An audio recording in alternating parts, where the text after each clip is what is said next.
लेकिन ऐसा नहीं कि केवल गर्म करने से हम सब अशुद्धियों से छुटकारा पा लेंगे, ये नहीं होगा। इसके लिए फिर मशीन का ही सहारा लेना पड़ता है, जो कि लेकिन फिर भी आपके बस में अगर है, जहाँ मशीन नहीं है, आरओ वाटर का सप्लाई नहीं है, या आपके पास आरओ का मशीन नहीं है, तो आप गर्म करके बढ़िया से छान करके ठंडा के मैंने उसको पी सकते हैं। आप देख रहे हैं बिहार आजकल और मैं हूं इमरान अली। हर बार मैं आपकी मुलाकात कराता हूं एक जानी मानी शख्सियत से, और आज मैं जो बात करने आया हूं वो हैं शेरघाटी सब डिविज़नल हॉस्पिटल के chief medical officer doctor Uday Kumar sir. Sir से आज विशेष रूप से मैं बात करूंगा शुद्ध पेयजल पर, जो साफ़ पानी है लोगों के लिए, उसमें किस किस तरह के मामले आते हैं साफ़ पानी को लेकर, जो पानी का टीडीएस है या मिनरल है, ये तमाम चीज़ों को हम आपको बताएंगे। सर से हम बात करेंगे इस मामले पर। सर, सबसे पहले आपका बिहार आजकल में स्वागत है। जी धन्यवाद। मैं हूँ doctor Uday Kumar, chief medical officer, sub divisional hospital Sherghati. Sir, पहला सवाल कि पानी जीवन की बहुत बड़ी ज़रूरत है और बहुत महत्वपूर्ण चीज़ है, और प्राकृतिक ने पानी अमीर गरीब सब के लिए बराबर बनाया है।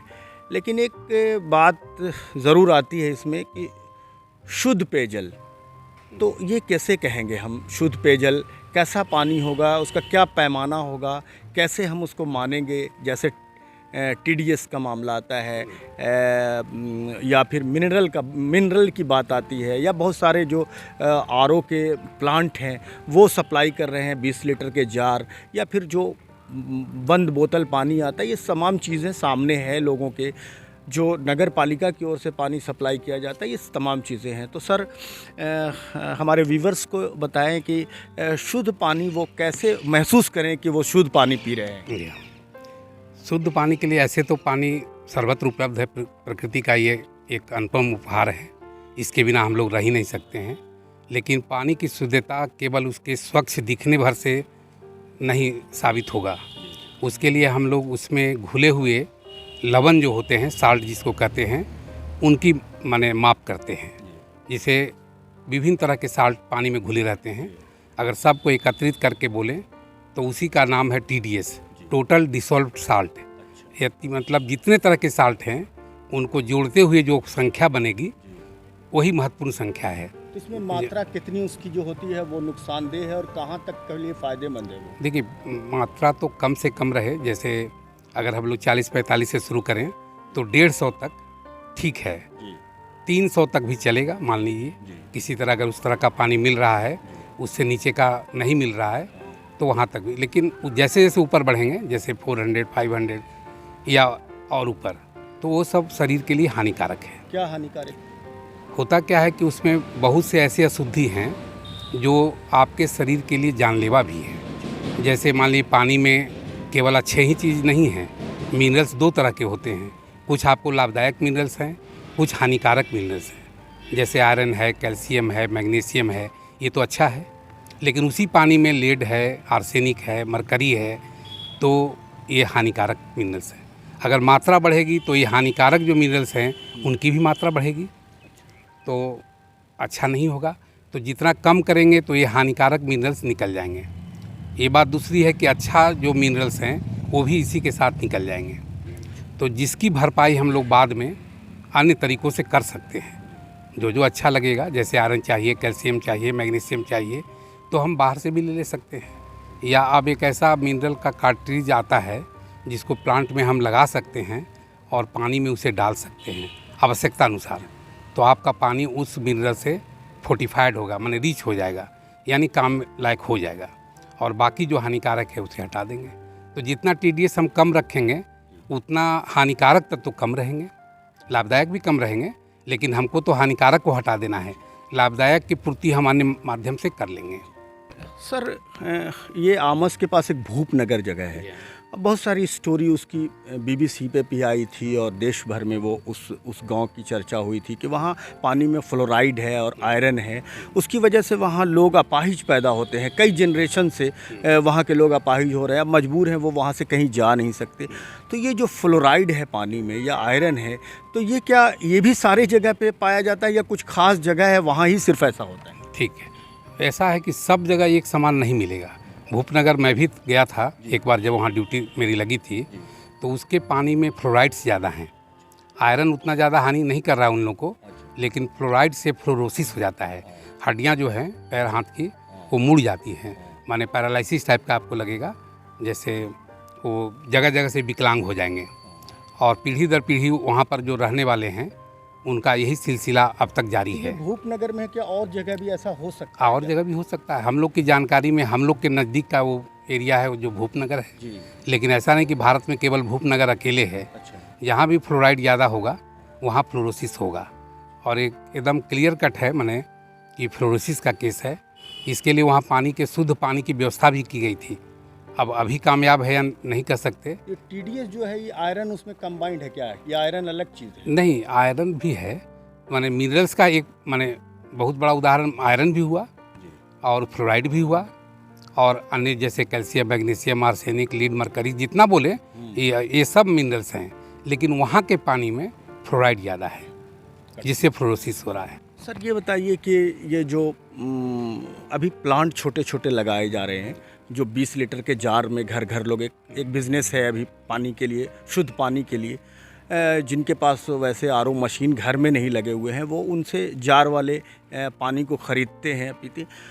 तो उनके पास क्या ऐसा कोई मीटर या पैमाना है या उनके पास कोई ऐसे इंजीनियर हैं या नगर पालिका की तरफ से या प्रशासन की तरफ से ऐसा कोई जांच का इंतज़ाम है कि वो कितना पानी में TDS रख रहे हैं और कितना ऐसा तो नहीं कि उनका TDS इतना कम हो जा रहा हो शुद्ध करने के चक्कर में कि वो हेल्थ के लिए नुकसानदेह हो? तो क्या आपको क्या लगता है, क्या स्थिति है उन लोगों के पानी में? जी हाँ, या क्या उसका फ़ायदा नुकसान है? जैसे मशीन बनाने वाले जो भी हैं या जो उनको देते हैं और जिनसे वो पानी निकालते हैं, तो वो लोग तो TDS का जांच करते ही हैं।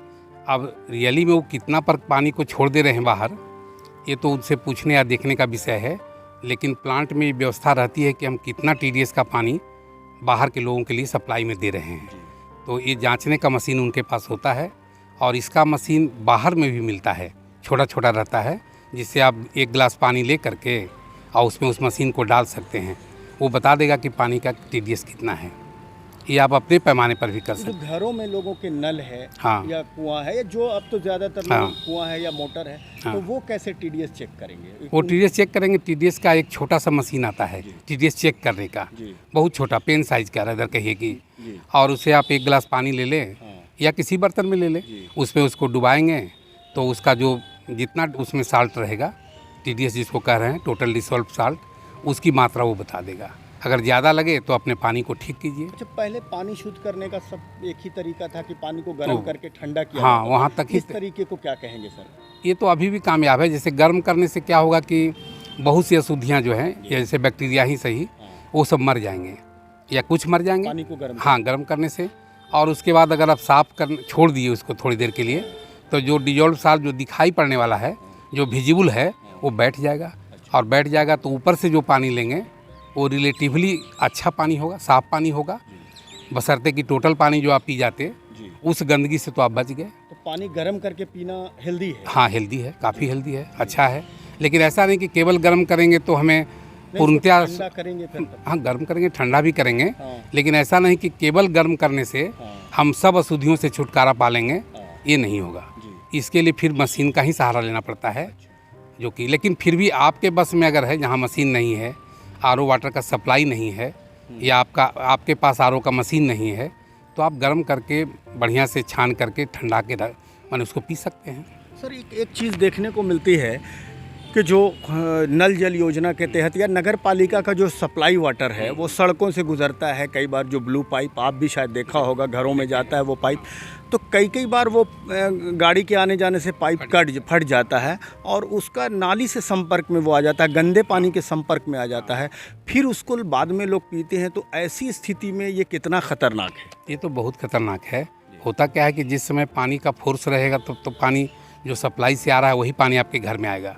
लेकिन जैसे ही लाइन कटेगी या सप्लाई बंद होगा तो पानी का फोर्स अंदर कम जाएगा, तो जो गड्ढे में जमा पानी है पाइप के ऊपर या और भी बाहर या नालियों में से पाइप गुजर रहा है तो नाली का पानी ले लेगा, और जब पुनः सप्लाई चालू होगा तो वही पानी आपके टंकी में पहले पहुँचेगा।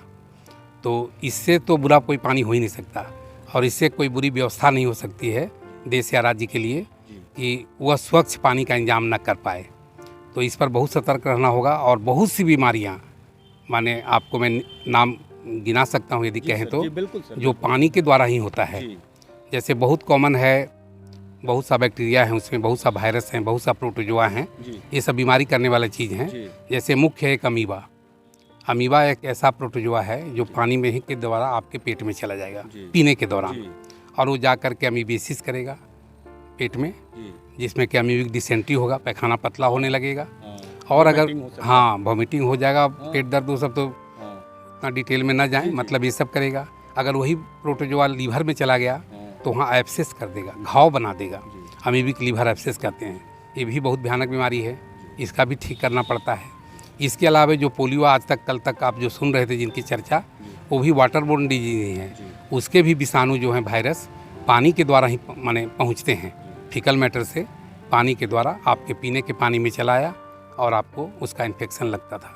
बहुत सा वर्म है, ऑलमोस्ट ऑल जितना वर्म है, round worm, hook worm, pin worm, thread worm, ये सब पानी के सहारे आपके शरीर में पहुंचते हैं। पहले एक था कि कुआं था जिसमें लोग उतरते थे, स्टेप बेल कहते हैं उसको, उसमें स्टेप्स लगा रहता था, उसके द्वारा उतर करके पानी लोग ले लेते थे। लेकिन जब उतर के पानी लेने लगे तो वहाँ कुल्ली भी कर लिए, पैर भी धो लिए, तो उससे एक अलग टाइप का वर्म, जिसको गिनिया वर्म कहते हैं, उसका प्रकोप हो जाता था। अब इधर नहीं होता है, साउथ में ज़्यादा ही कॉमन था, उस तरह के कुएँ साउथ में ज़्यादा हैं। अब वो भी बंद हो रहे हैं, तो जैसे ही वो कुआँ समाप्त होगा ये रोग समाप्त हो जाता है। तो स्वच्छ पानी तो बहुत ज़रूरी है। अगर स्वच्छ पानी न मिले तो इतने तरह के रोगों की संभावना, जिसमें एक कॉलरा भी आ गया, बहुत सारे रोग हम एक सांस में नहीं बोल पा रहे हैं, लेकिन इतनी तरह की बीमारियाँ आपको हो सकती हैं। सर, अब हम एक आखिरी सवाल हमारा है कि शुद्ध पेयजल लोगों को उपलब्ध हो, वो तो उनका मौलिक अधिकार भी है एक आम जनता का कि उनको सरकार शुद्ध पेयजल का इंतज़ाम कराए। तो आपका क्या संदेश होगा आम आदमी के लिए, चाहे वो अमीर हो, गरीब हो, मध्यवर्गीय हो, मज़दूर हो, किसान हो, पानी से अब शुद्ध पानी वो कैसे पिएंगे और कैसे सुरक्षित रहें वो पानी से होने वाली बीमारी से? अच्छा, ठीक है प्रश्न आपका। इसमें है कि अगर जिस लेवल में जहाँ लोग हैं, सपोज कि जहाँ कुआं है तो कुआं का जल अच्छा रहता है, लेकिन कुआं उसके किनारे किनारे जगत बना हुआ है जिसको मुरेड़ा कहते हैं, वो यदि वो ना रहे तो बरसात में पानी कुआं में बाहर का पानी भी गिर सकता है, जो कि पानी को शुद्ध करेगा। तो कुआं से पानी पीने वाला ध्यान दें कि कुएं के चारों ओर जगत बना हो, जिसको बुरेड़ा कहते हैं, यानी एक घेरा बना हुआ हो। अगर चापाकल का पानी लेते हैं तो जनरली थोड़ा ज़्यादा गहराई से पानी निकाला जाए तो वो ज़्यादा शुद्ध रहेगा। अगर कम लेवल से पानी खींचेंगे तो उसमें अशुद्धियों की भरमार रहती है। अगर कोई भी पानी हो तो अगर उसको गर्म करके, उबाल करके अगर हम लोग ठंडा लें और छान कर पिएं तो कम पैमाने पर ये भी अच्छा कदम होगा। लेकिन यदि आरओ है तो आरओ वाला पानी अच्छा ही है, तो उसके लिए आप उसको उसमें ज़्यादा नहीं, टीडीएस केवल जांच कर सकते हैं कि मेरा ये आरओ ठीक दे रहा है कि नहीं, इसमें अशुद्धियाँ ज़्यादा आ रही है तो या तो उसका फ़िल्टर चेंज करें, और उसके बाद देख लें कि अगर सामान्य अवस्था में टीडीएस है तो उस पानी का प्रयोग करें। बाहर का पानी नल से आ रहा है तो अगर आपके मोहल्ले का नल है, पाइप सप्लाई है, तो उसको देखें कहीं पर लीकेज ना हो। लीकेज हो तो तुरंत बनवावें, संबंधित अधिकारी को सूचना दें कि भाई इसको ठीक कीजिए, नहीं तो पानी गंदा आ रहा है। उस स्थिति में उस गंदे पानी का प्रयोग ना करें। इस तरह सावधानी बरतें। नदी का पानी ना पिएं जहाँ पर प्रदूषण की समस्या ज़्यादा है। खुले में शौच न करें, क्योंकि ये भी पानी को गंदा करने का एक मुख्य कारण बनता है, क्योंकि बरसात के साथ वो दह करके फिर पानी में ही चला जाता है। तो ये सब सावधानियाँ लोग बरतें तो अच्छा रहेगा। ठीक है सर, बहुत बहुत शुक्रिया हमसे बात करने। धन्यवाद।